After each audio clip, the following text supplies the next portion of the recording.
다 같이 사도신경으로 신앙 고백합니다. 전능하사 천지를 만드신 하나님 아버지를 내가 믿사오며 그 외아들 우리 주 예수 그리스도를 믿사오니 이는 성령으로 잉태하사 동정녀 마리아에게 나시고 본디오 빌라도에게 고난을 받으사 십자가에 못 박혀 죽으시고 장사한 지 사흘 만에 죽은 자 가운데서 다시 살아나시며 하늘에 오르사 전능하신 하나님 우편에 앉아 계시다가 저리로서 산자와 죽은 자를 심판하러 오시리라. 성령을 믿사오며 거룩한 공예와 성도가 서로 교통하는 것과 죄를 사하여 주시는 것과 몸이 다시 사는 것과 영원히 사는 것을 믿사옵나이다. 아멘. 우리 다 같이 찬송 254장 내 주의 보혈은 찬송합니다.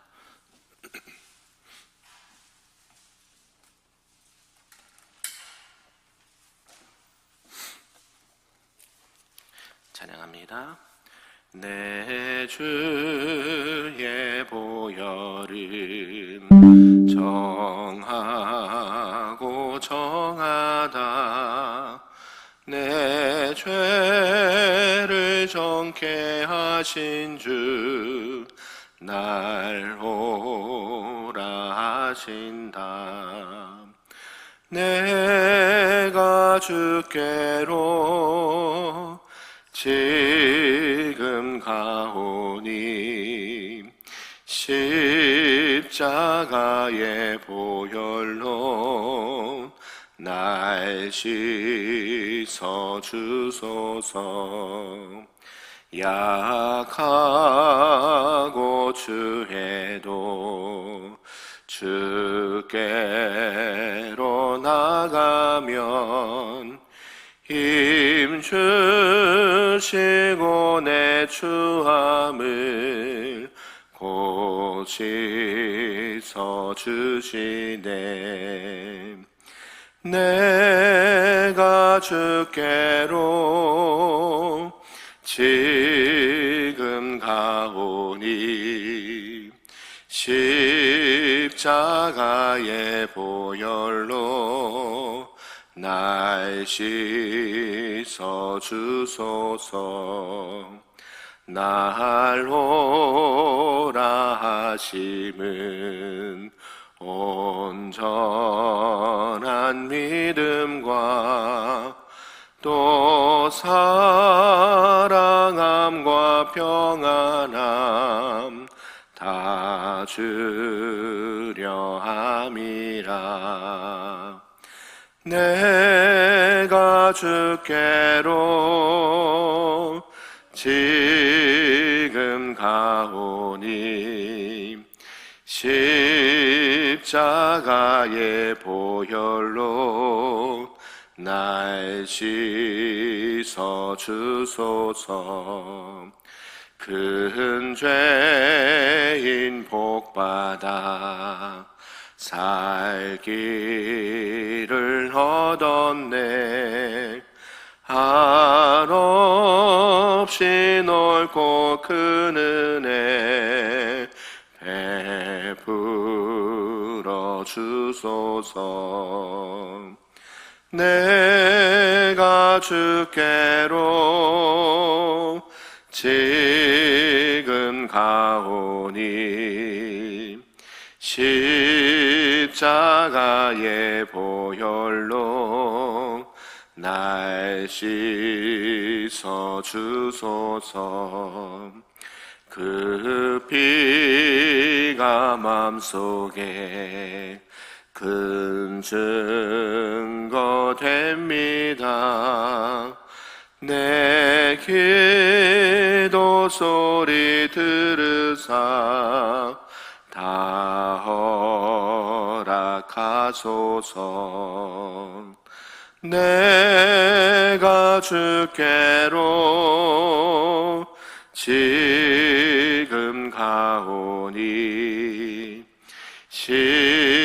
십자가의 보혈로 날 씻어 주소서.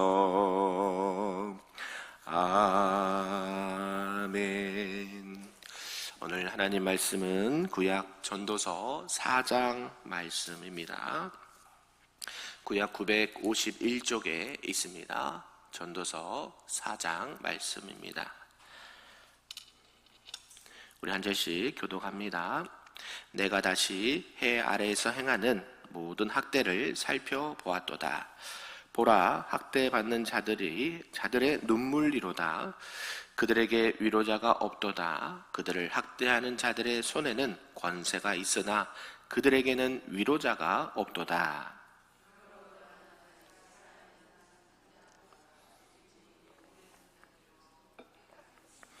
이 둘보다도 아직 출생하지 아니하여 해 아래에서 행하는 악한 일을 보지 못한 자가 더 복되다 하였노라.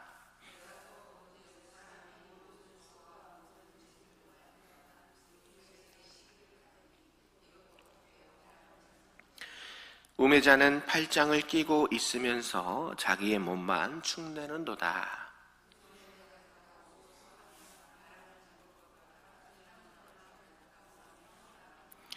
내가 또다시 해 아래에서 헛된 것을 보았도다. 어떤 사람은 아들도 없고 형제도 없이 홀로 있으나 그의 모든 수고에는 끝이 없도다. 또 비록 그의 눈에 부요를 족하게 여기지 아니하면서 이르기를 내가 누구를 위하여는 이같이 수고하고 나를 위하여는 행복을 누리지 못하게 하는가 하여도 이것도 헛되어 불행한 도구로다. 두 사람이 한 사람보다 나음은 그들이 수고함으로 좋은 상을 얻을 것임이라. 혹시 그들이 넘어지면 하나가 그 동물을 붙들어 일으키려니와 홀로 있어 넘어지고 붙들어 일으킬 자가 없는 자에게는 화가 있으리라. 또 두 사람이 함께 누우면 따뜻하거니와 한 사람이면 어찌 따뜻하랴. 배하겠거니와 두 사람이며 맞설 수 있나니 세 겹줄은 쉽게 끊어지지 아니하느니라. 가난하여도 지혜로운 젊은이가 늙고 둔하여 경고를 더 받을 줄 모르는 왕보다 나으니 그는 자기의 나라에서 가난하게 태어났을지라도 감옥에서 나와 왕이 되었음이니라. 내가 본즉 해 아래에서 다니는 인생들이 왕의 다음 자리에 있다가 왕을 대신하여 일어난 젊은이와 함께 있고 같이 있습니다. 그의 치리를 받는 모든 백성들이 무수하였을지라도 후에 오는 자들은 그를 기뻐하지 아니하리니 이것도 헛되어 바람을 잡는 것이로다. 아멘. 할렐루야. 오늘 새벽에도 하나님의 크신 은혜와 또 기도 응답이 있는 복된 시간 되기를 주님의 이름으로 축복합니다. 아멘. 오늘은 이제 전도서 4장 말씀인데요. 앞에서 이 전도자 솔로몬이 인생의 모든 수고가 헛되다라는 것을 말한 저자가요. 이제 4장에서는 이 세상에서 불의함으로 가득 찬 이 사회의 모습을 이렇게 이야기를 하고 있습니다. 이제 인생의 허무함이 개인적인 것뿐만 아니라 사람이 만든 사회나 또 구조 또 그런 것들 안에도 나타나게 된다라고 말씀을 하고 있습니다. 내용을 좀 구분해 보면요, 1절에서 6절까지는 세상에는 권세 있는 자가 이렇게 일을 하고 힘 없는 자는 억울함을 당해도 하소연할 데가 없더라. 또한 열심히 노력하는 자보다 남을 속이는 자가 더 큰 이익을 얻으니까 참된 만족과 평안은 어디에도 없도다라고 말씀을 하고 있고요. 7절에서 16절까지는 아무리 또 많은 부를 가졌음에도 불구하고 후손이 없으므로 희망이 없는 사람이 있고 또 참된 우정을 나눌 친구를 발견하기가 어렵다라고 말합니다. 그리고 모든 사람이 행복할 수 없고 또 반드시 성공한 사람과 실패하는 사람이 생기게 마련이더라 라는 것을 말씀하고 있고요. 그리고 마지막 또 보면 더구나 날 때부터 권력과 부귀를 받은 자가 있는 반면에 어떤 사람은 피지배자로 태어날 때부터 태어나고 또한 권력을 잡은 자라도 영원하지 않고 뒤에 오는 권력자에게 배척을 받기 마련이다 라는 것을 말씀합니다. 그래서 솔로몬은 무엇을 말하냐면 인간의 살아가는 그 모든 사회 이면에 보면 결국 모든 것이 허무하고 또 참된 만족을 얻을 수 없다라는 것을 표면적으로 이야기합니다. 그러면 내면적으로 무엇을 얘기할까요? 네, 이런 것들은 허탄한 것이고 허무한 것이지만 어디 안에 있을 때, 하나님 안에 있을 때 이런 것들이 충족되어지고 만족하게 된다라는 것을 역사하고 있는 줄로 믿습니다. 그리고 솔로몬은 이 사장에서 어떤 개인적인 이제 체험이 아니라 객관적인 우리 사회 일반적인 것들을 관찰하면서 이 부분을 말씀한 부분인데요. 결국 그 속에서 엿볼 수 있는 인생의 허물을 우리에게 말씀하고 있습니다.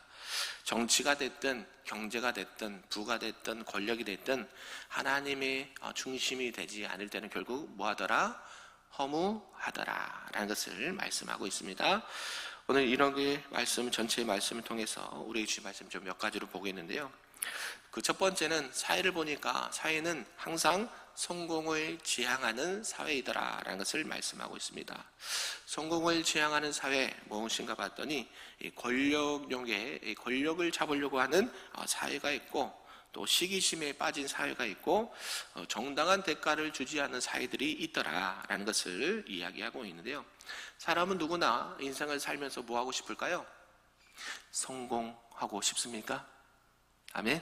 네, 사람은 누구나 무슨 일이 됐든지 자기 분야에 자기 맡은 일에 성공하기를 원한다라는 것이죠. 누구나 그것을 갈망하죠. 이러한 성공에 대한 갈망은요, 사람들에게 어떤 걸 주냐? 이 권력욕에 줍니다. 우리도 6월 3일에 뭐가 있습니까? 지방선거가 있지 않습니까? 어떻습니까? 한 자리 차지하려고. 모르겠어요. 저는 그런 거를 안 좋아해서 그럴 수도 모르겠는데, 그 자리에 관련된 가족들과 사람들 보면요, 꼭 그것만을 위해서 살아가는 사람들 같아요. 그거 한 자리 차지해서 뭘 얻으려고 그래요? 이 권력이라는 이 힘을 얻으려고 하는 그런 욕심이 있다는 것이죠. 그런 곳에서 또 만족함을 누린 사람이 있다는 것이죠. 그래서 권세를 잡는 데 성공한 사람은 어떤 일이 일어나느냐? 한 번 잡은 권력은요, 놓치지 않으려는 경향이 있어요. 그래서 뭐가 돼요? 독재가 되는 거예요. 독재. 이거 맛을 봤거든요. 뭘요? 이 권력이라는 게 얼마나 좋은지 그 맛에 한번 취하면 헤어나오지는 못해요. 일반 사람들, 뭐 정치하시는 분들, 뭐 사회적으로나 뭐 그런 거 보면 안타깝기도 하기도 하고 그게 사람의 연약한 모습이다라고 볼 수도 있는데요. 한번 그 맛을 들이면 빠져나가기가 힘들어요.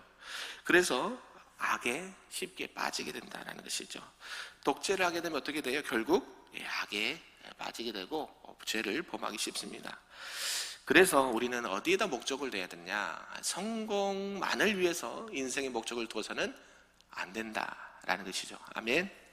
세상의 성공이 아니라 주님 안에서 성공할 수 있기를 바랍니다. 이 사람이 확실한 목적을 갖지 않고 막연히 성공을 위해서 물리적인 힘을 사용하고 남을 괴롭히게 되면 결국 독재를 하게 되고 또 남들에게 피해도 주고 본인도 결국에는 뭐예요? 멸망의 길을 걸어가게 되는 것이죠.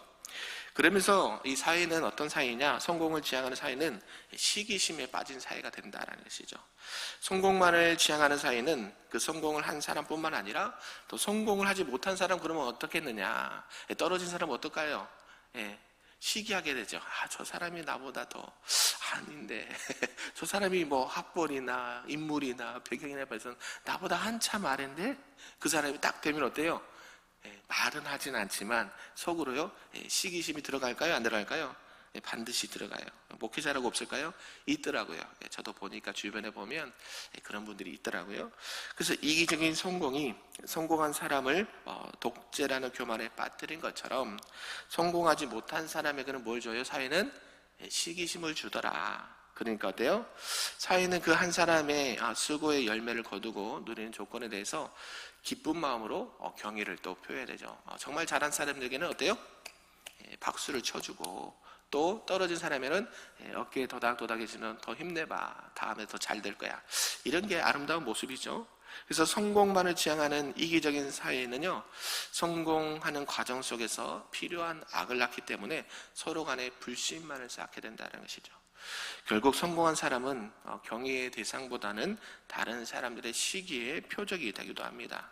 서로 사랑하고 주님 안에서 서로 이렇게 존중하는 사이를 만들기 위해서는 우리가 목적을 어디에 두느냐, 하나님 안에, 주님 안에 둘 수 있기를 바랍니다. 세상에서 성공하지 말란 이야기가 아닙니다.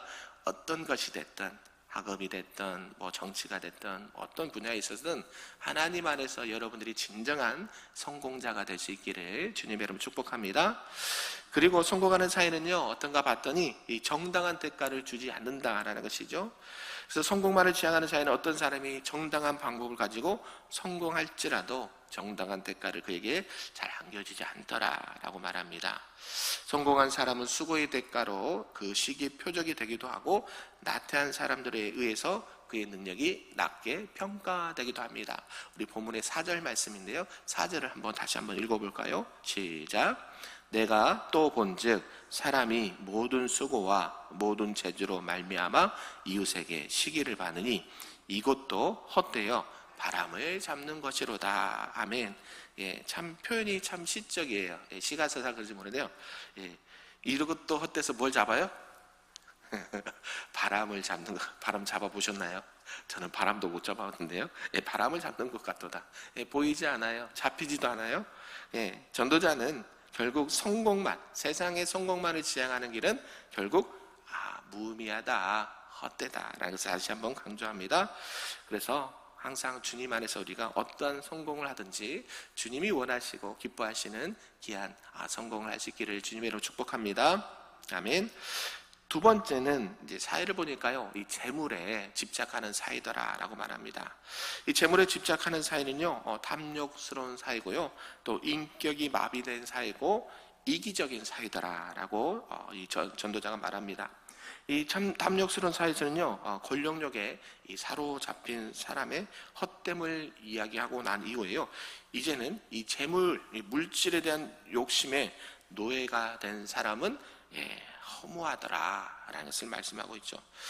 사실 돈 안 필요한 사람 있습니까? 저희도 필요해요. 여러분도 필요하시죠? 돈이 있으면 어때요? 그 재물이 있으면 정말 주님이 원하시는 것에 쓰고, 또 먹는 데 쓰고, 아이들 가르칠 때 쓰고, 또 병원 갈 때 쓰고, 이렇게 씁니다. 그래서 돈은 이 사람이 사회생활하는데 꼭 필요한 것이죠. 그래서 많은 사람들이 언제 닥칠지 모르는 재난, 또 위험에 대비해서 뜻으로 땀을 흘려 노력해서 재물을 모아둡니다. 여기까지는 문제가 없어요. 그런데 그의 그런 부분이 이 도를 넘어 이 탐욕에 빠지게 되면 어떻게 될까요? 그때부터 문제가 된다라는 것이죠. 이 비천한 욕망을 채우기 위해서요, 그게 도구로 전략하게 된다라는 것이죠. 더 이상 그 수고의 대가 근면이 되는 게 아니고요, 이제는 돈의 노예가 되어버립니다. 하나님도 말씀하시죠. 하나님과 뭐하여 겸하여 섬길 수 없다? 재물은 하나님과 겸하여 섬길 수 없다. 유일하게 하나님과 동등 이퀄, 같이 그 선상에서 하나님께서 말씀하신 게 물질이거든요. 돈을 사랑함이 일만하게 불의가 된다 그래요. 아니, 필요한데 왜 하나님은 또 이렇게 물질에 대해서 이렇게 비판적으로 말씀하실까? 그러니까 하나님 외에 다른 것들은 결국 어디하고 연결된 줄 아십니까? 요구하고 연결이 돼요. 물질. 그래서 제가 새가족 교육할 때 꼭 말미쯤에 항상 교회 신앙생활 할 때 뭐 얘기한 줄 아십니까? 헌금 생활을 얘기해요. 10의 1조는 꼭 하셔야 됩니다. 가끔씩 제가 얘기했죠. 11조를 하나님 앞에 드린 예물은 많고 적음을 보신다고 했어요, 안 했어요? 많이 드리면 좋죠. 할렐루야. 교회에서는 많이 드는 걸 좋아해요. 근데 하나님은요, 그것보다 뭘 먼저 보신다고 그랬어요? 우리 마음의 중심을 보신다 했잖아요. 가보의 두 랩돈을 이야기하면서 예수님께서 말씀하시고 칭찬하시나요? 이 여인은 자신의 뭘 드렸다? 전부를 드렸다. 물질은 많고 적음도 중요하지만 더 중요한 것은 그 사람의 마음이라는 것이죠. 그러니까 물질이 필요한데 이 물질을 왜 보려고 하느냐? 우리 젊은이들 물어보십시오. 학생들 물어보십시오. 왜 공부해? 왜 직장에 열심히 다녀?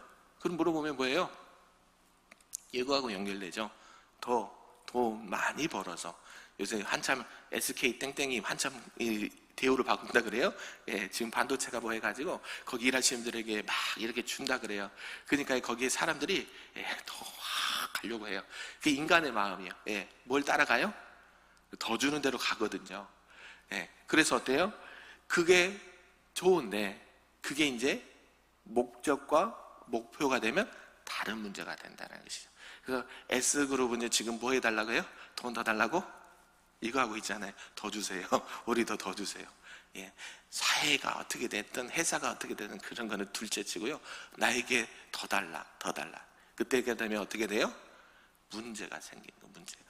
예, 그들이 뭐 이렇게 한다는 게 있어서 뭐 불법을 행한 이건 둘째 치고요. 어찌 됐건 사람의 욕심이 끝이 있어요, 없어요? 없더라. 이 물질에 대해서 여러분들이 좀 자유할 수 있기를 바랍니다. 전도자는 지나치게 돈을 모으는 것은 근면이 아니라 탐욕이고 결국 그것도 뭐하더라? 헛되더라. 할렐루야. 예, 여러분도 주님 안에서 아름답게 물질을 잘 관리하고 보시고 사용할 수 있는 하나님의 사람들 되길 바랍니다. 그러면서 전도자는 인격이 마비된 사회를 또 지적을 합니다. 이 재물에 대한 집착을 단순한 욕심으로만 지적하지 않고요. 더 나아가 그런 것들은 하나님 보시기에 그래 아름답지 않더라 라고 말하는데요. 우리 8절을 한번 읽어볼까요? 8절 시작. 어떤 사람은 아들도 없고 형제도 없이 홀로 있으나 그의 모든 수고에는 끝이 없도다. 또 비록 그의 눈은 부요를 족하게 여기지 아니하면서 이르기를 내가 누구를 위하여는 이같이 수고하고 나를 위하여는 행복을 누리지 못하게 하는가 하여도 이것도 헛되어 불행한 노고로다. 아멘. 예, 눈은 부요하게 족하지 않으면서 수고하고 나를 위하여 행복을 누리지 못하는 자가 이것도 헛되다라고 말해요. 결국 재물을 사랑하는 자들은요 뭐요? 부모 자녀도 없어요. 예, 이게 안타깝잖아요. 요즘 영화 같은 이야기, 어디 책에서나 뉴스에나 볼 이야기가요. 우리 주변에도 곳곳에서 일어나요. 예, 자녀도 없고 형제도 없고 옆에서 돌봐줄 사람이 없더라. 뭐하는 사람에게 재물을 따라가는 사람들에게는요. 그래서 믿을 사람이 없고 오직 부에 의존해서 사는 인생이 되더라. 그런 인생은 뭐하더라? 헛되다. 예, 재물에 대한 탐욕은요. 사람들의 이성을 마비시킬 뿐만 아니라요. 인간의 감정조차 마비시켜요. 그래서 사람이 아니라 짐승처럼 살아간다는 것이죠. 이런 하이에나처럼 물질만 따라가는 인생들이 되면 어때요? 인격이 마비됩니다. 그래서 그런 재물 욕심에 경고를 하는 전도자는요, 인생의 허무가 철저히 어디서 나오느냐? 인간의 연약한 죄성에서 나온다는 거죠. 저는 솔직히 경계하고 주의하는 게 뭐냐면 요새 한참 뜨는 게 뭡니까? AI고 휴먼 로봇 아닙니까? 네, 여러분의 많은 일자리를 그 기계들이 대체를 지금 하고 있고 수년 안에 속도가 빠르거든요. 여러분의 예전 과거에 이 발달된 속도보다 지금은요 훨씬 빨리 발전이 돼요. 그러니까 적응하기도 전에, 그러니까 온 세계가 지금 여기 적응하기도 전에 계속 막 발달하거든요. 그런데 주의할 게 뭐냐면 그 선한 것들을 우리 인간의 죄성은요 분명하게 악하게 사용한다는 것이죠. 그거를 지금 준비해 놓지 않으면 우리 후대들은 거기에 정말 옛날 영화처럼 만화 영화처럼 지배를 받게 돼요. 그런 걸 주의하시길 바랍니다. 재물의 욕심은요 결국 인간의 인격을 마비시키고 뭐만 얻으면 돼요? 물질만 얻으면. 왜 살인하고 도둑질합니까? 더 가지려고 하는 거 아닙니까? 욕심, 탐심, 남의 것을 빼앗아 하려고 해서 자기 만족을 채우려고 하는데 하나님 없는 만족은 있을 수 있습니까? 없습니까? 없다라는 것이죠. 그래서 전도자는 그런 것들이 참 이기적이다, 그런 것들이 허무하다라고 말합니다. 그래서 자기를 너무 사랑하기 때문에 그렇다는 거예요. 자기 행복을 지키기 위해서 사람들은 돈을 모으는데요, 그러한 탐심은 결국 어떻게 되느냐? 사랑하는 사람이 없는 정말 스크루지, 구두쇠 같은 사람이 된다는 것이죠. 기쁨 없이, 탐욕자는요 기쁨 없이 격리되는 고통을 겪게 되죠. 저와 여러분들이 하나님 앞에 재물을 모으는 법도 중요하지만 그 하나님께서 주신 재물을 하나님이 기뻐하시는 데에 아름답게 사용할 수 있는 저와 여러분 되기를 주님의 이름으로 축복합니다. 아멘. 그래서 전도자는 한 사람의 수고보다 여러 사람이 함께 있는 것이 더 낫다. 서로 더불어 물질을 먹는 것도 중요하지만 그 물질을 여러 사람들과 함께 아름답게 사용할 수 있는 참된 지혜자가 되기를 소망합니다. 아멘. 마지막 세 번째는요, 존경받는 사람의 허물을 이야기하는데요. 이런 사람들은 세월을 이기지 못하는 권력을 얘기하고 일시적인 권력과 또 변화하는 권력에 대해서 말씀을 합니다. 전도자는 인생의 허물을 말하기 위해서 무사람들로부터 존경을 받는 사람의 불행한 이야기도 하고 있습니다. 가장 행복하다라고 하는 사람도요, 인생의 슬픔을 벗어날 수가 없다라는 것이죠. 아무리 존경받는 사람이 높은 위치에 있다 할더라도, 심지어 왕이라 할지라도 그들도 패할 때가 있고 그들도 내려올 때가 있더라 라고 말하죠. 그래서 아무리 훌륭한 왕도 뭘 이길 수 없습니까? 성경에 보면 세월을 이길 자가 없다라는 것이죠. 그도 나이가 많고 늙어지게 되면 뭐가 흐려져요? 네, 판단이 흐려져요. 그래서요, 끝내는 가난한 소년의 지혜보다 못하게 됐더라라고 솔로몬이 이야기하고 있습니다. 세월을 극복하지 못하는 왕의 지혜는요, 아름다운 인생의 헛됨을 깨달아야 된다라는 것이죠. 그러니까 우리는 항상 어디요? 있을 때 하나님을 위해서 더 건강하게 우리에게 주신 것들을 사용하고, 또 내려올 때를 알아서 정말 다음 세대들이 또 그 역할을 감당할 수 있도록 이렇게 하는 것을 보게 됐어요. 어제 이제 체육대회를 했는데요. 참 예전부터 제가 이제 전도사 때 알았던 목사님을 뵀는데요. 이제 연로하셔서 그분이 운동을 참 좋아하시거든요. 키도 크시고. 그래서 왜 안 뛰세요? 그렇게 물어봤거든요. 그냥 후배들이 해야지. 물론 연로하셔서 그런 것도 있는데요. 어때요? 자신의 물러남을 아는 거예요. 아는 거예요. 그러면서 어때요? 분명히 그분도 뛸 수가 있음에도 불구하고 후배들이 와서 열심히 하는 것만 봐도 좋은 것을 느꼈다는 것이죠. 마찬가지예요. 우리가 어느 정도 딱 가면 그 자리에서 안 내려오려고. 그러면 어때요? 본인도 힘들고 아랫사람도 힘들고 그런 일들을 경험하게 된다는 것이죠. 그래서 권력은 영원하지 않다라는 것을 이야기하고요. 그것은 일시적이다라는 것을 말합니다. 유능하고 자격 있는 사람이 그 가치를 인정을 받을 때요, 그 사람의 모든 것들이 상승되죠.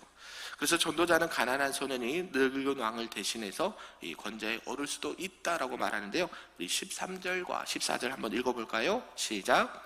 가난하여도 지혜로운 젊은이가 늙고 둔하여 경고를 더 받을 줄 모르는 왕보다 나으니 그는 자기의 나라에서 가난하게 태어났을지라도 감옥에서 나와 왕이 되었음이니라. 아멘. 나이 든 많이 연로된 이 왕보다 오히려 가난하고 뭔가 좀 부족했던 그 젊은 사람이 더 낫더라, 이렇게 말합니다.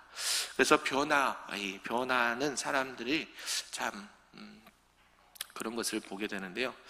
변화는 인생을 가치 있게 만든다라는 것이죠. 15절 16절 제가 읽어보면요, 내가 본즉 해 아래에서 다니는 인생들이 왕의 다음 자리에 있다가 왕을 대신하여 일어난 젊은이와 함께 있고, 그의 치리를 받는 모든 백성들이 무수하였을지라도 후에 오는 자들은 그를 기뻐하지 아니하리니 이것도 헛되어 바람을 잡는 것이다. 아무리 위대한 사람이라도, 아무리 위대한 발명을 했던 사람이라도 변화에 묻혀서 퇴색하기 쉽다. 그래서 우리 변화는 인생은 허무하다. 그래서 그 변화를 쫓아가는 인생이 아니라 그 변화 가운데 누가 하나님이 함께 하신다는 것을 경험하고 있어야 될 때, 서야 할 때, 또 내려오고 물러날 때를 아는 것이 지혜자다라고 말씀한 줄로 믿습니다. 말씀을 정리합니다. 사람은 우리가 인생을 살아가면서 가치 있게 만든 것만을 환영을 받게 됩니다. 전도자는 오늘 부와 권력이 그렇다라고 말하죠. 그런데 이런 것들도 결국 인생을 가치 있게 만들지 못하고 큰 기쁨을, 진정한 기쁨을 주지 못한다. 오히려 더 많은 부와 재물은 행복이 아니라 고통이라는 모순된 삶의 모습을 준다라고 말합니다. 그러므로 오늘 저와 여러분들은 하나님께서 주신 이 재물과 어떤 권력과 능력이 있다면 세상을 위해서 쓰는 것이 아니라, 여러분의 욕심을 위해서 쓰는 것이 아니라 하나님의 나라와 하나님의 뜻을 위해서 아름답게 모으시고 또 사용하시고 증거할 수 있는 저와 여러분 되기를 주님의 이름으로 축복합니다. 아멘. 기도하겠습니다. 사랑과 은혜가 충만하신 하나님 아버지 감사합니다. 하나님이 없는 세상의 부와 권력과 인생을 결코 가치 있게 만들지 못하고, 그러한 것들은 우리에게 진정한 기쁨을 주지 못하고, 너무 많은 부와 재물은 행복이 아니라 오히려 고통이라는 그런 인생의 허무함이 있다라고 말씀하셨습니다. 우리에게 주신 재물과 권력을 나를 위해서 사용하는 것이 아니라 남을 위해서, 또 하나님의 나라와 영광을 위해서 쓸 수 있는 하나님의 사람들 될 수 있도록 인도하여 주시옵소서. 그래 우리를 통해서 하나님의 영광이 드러나게 하시고, 우리 교회와 우리 성도들이 하나님의 은혜 가운데 날마다 감사하며 겸손히 주의 뜻을 이뤄가는 우리 모두가 될 수 있도록 축복하여 주시옵소서. 감사드리며 예수님의 이름으로 기도하옵나이다. 아멘. 하늘에 계신 우리 아버지여, 이름이 거룩히 여김을 받으시오며 나라가 임하시오며 뜻이 하늘에서 이루어진 것 같이 땅에서도 이루어지리다. 오늘 우리에게 일용할 양식을 주시옵고, 우리가 우리에게 죄 지은 자를 사하여 준 것 같이 우리 죄를 사하여 주시옵고, 우리를 시험에 들게 하지 마시옵고 다만 악에서 구하시옵소서. 나라와 권세와 영광이 아버지께 영원히 있사옵나이다. 아멘.